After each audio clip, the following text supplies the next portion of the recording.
Гроздан Атанасов с кобила Ташка, на втора позиция е Пентара, сега е застигната от Анабел, най-отвънската страна Абал Тагър, извинете, и Милена Алексиев, сега начало Абал Тагър, на втора позиция Ташка, трета Пентара, четвърта Анабел, петия атака на Адрианопол с Борислав Иванов на шеста позиция за сега, е Нощно цвете и Александър Олево.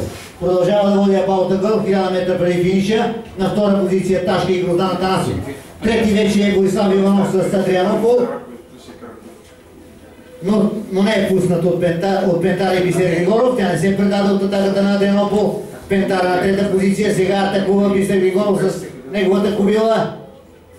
Начало излезе междувременно Ташка и Гроздан Атанасов. На втора позиция Пентара, третия Адрианопол. Ето фаворитите се отделиха.